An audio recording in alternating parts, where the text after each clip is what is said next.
Hello बच्चों, आइए इस प्रश्न को देखते हैं।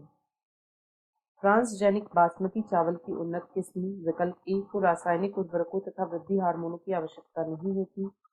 विकल्प बी उच्च उत्पादक तथा विटामिन ए से प्रचुर होती है। विकल्प सी सभी कीट पीड़कों तथा धान के रोगों के लिए पूर्णतया प्रतिरोधक होती है। या विकल्प डी उच्च उत्पादन करती है किंतु इनमें कोई अभिलाक्षणिक सुगंध नहीं होती है।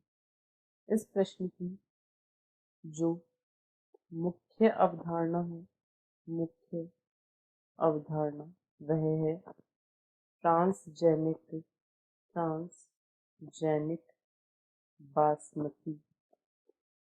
यहाँ पर हम देखेंगे कि आनुवांशिक अभियांत्रिकी द्वारा ट्रांसजेनिक बासमती की कौन सी किस्म को तैयार किया गया और इसमें कौन से विशिष्ट गुण थे।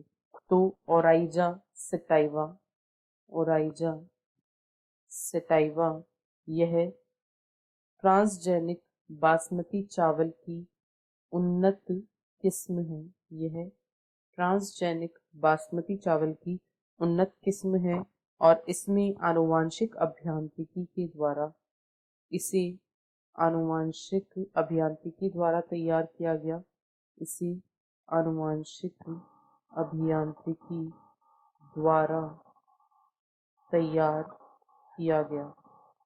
इसमें आनुवांशिक अभियांत्रिकी या जेनेटिक इंजीनियरिंग के द्वारा बीटा कैरोटीन जीन का समावेशन किया गया।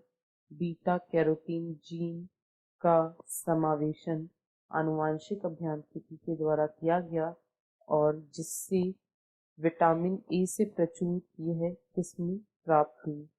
यहाँ पर बीटा कैरोटीन जीन के समावेशन से विटामिन ए से प्रचुर बासमती चावल की यह किस्म प्राप्त हुई और इसे सुनहरा चावल भी कहा जाता है क्योंकि इसका रंग सुनहरा होता है।